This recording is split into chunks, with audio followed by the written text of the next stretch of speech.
All right, well, buckle up. We got 99 years to go through. I got it. My father, as most of you know, was very, very organized. He actually had a label maker with the word label maker on it. So, and on the 23rd of April in 2018, he prepared what I should say today. So pretty amazing. So I'm just going to quickly go through this because he told me to. So I'm not going to start at birth, but I'm going to jump up to 1943, where he graduated from Bishop Loughlin High School in Brooklyn. Then he went on to his light cruiser, the USS Little Rock, which he absolutely loved. And, you know, he had 90 men that reported to him at the age of 20 years old, which is pretty amazing. He was a catapult officer, which basically meant that he loaded these big firing, bullets or, armory into this and fired planes off of ships at 20 years old. I can't even use an M80 without hurting myself. He went into the war. After the war, he came out of the war in '47. He went to St. John's University, which basically was like the fifth floor on a building in the middle of Brooklyn. That was St. John's University. And then he married my mom, Dee Ma, in August 21st, 1948, where he had 8 wonderful children, 30 grandchildren, and 43 great-grandchildren. It's amazing, 57 and a half years. And then, he married Mary Sposato after that for 5.5 years, and then in 2014, Ginny, our angel, he married her, and here we are today. He went through Lybrand Ross Brothers in accounting, James Talcott, CIT, the Pittston Corporation, the New York Stock Exchange, where he was a leader in modernizing it at that point. And the New York Stock Exchange is closed on Good Friday because of my father. Single-handedly did that. He also extended the trading hours from 4 to 4:30, all because of him. He did some amazing things. Then he went to Aramark, where he put together the 3rd largest leverage buyout in U.S. history at the time.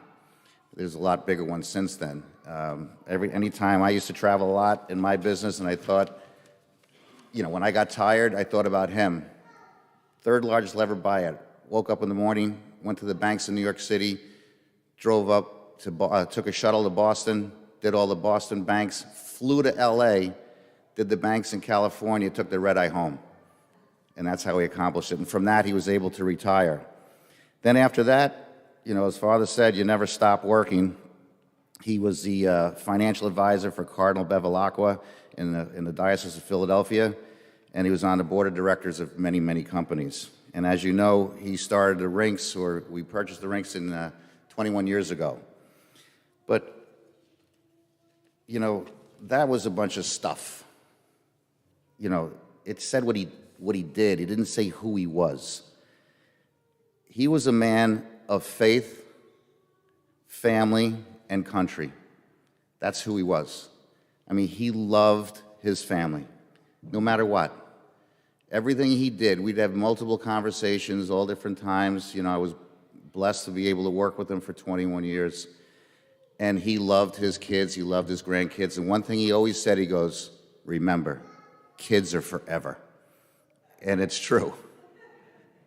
So that's, that love that he showed for his family and for his kids and great-grandkids, that went into the rinks. All the people at the rinks in our facility, you're all family. And Ginny, your love, your compassion, your friendship, your partnership with him, your love and what you did for him extended his life for all of us. And we were totally indebted for you forever for that. Thank you so much for that love. He was ready.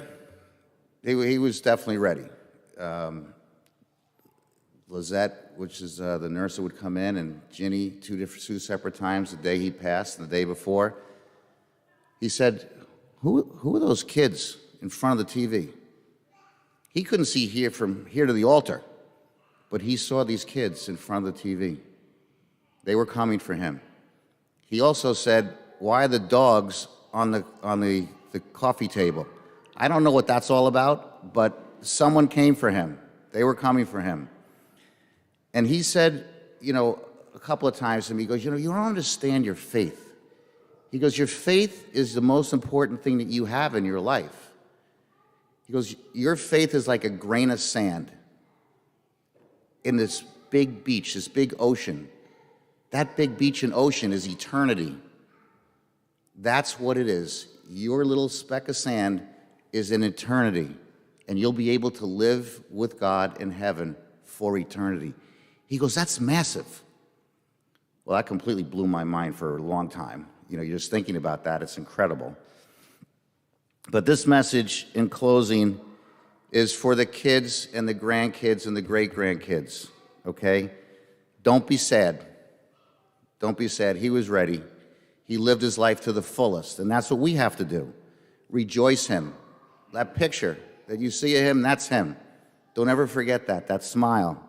And be happy, always be happy, because you know what he says. Dad, how are you? Oh, he goes, I'm great. If I was I didn't need two people to be any better. That's what he was. That's who he said, so be happy. And I'm going to need everybody's help with this one.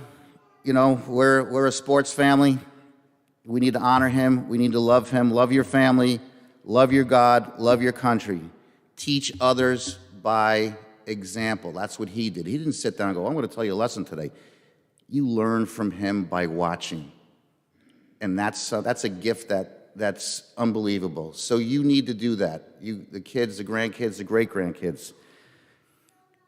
And with every great athlete, every legend, which he was, the final game, the last stand, the last time at the plate, the last time you're lining up for a face-off, what do? You give him a big standing ovation. And I want you to honor him with me right now. Our father, our grandfather, our great-grandfather, a friend, and a mentor. So please, big round of applause for Papa.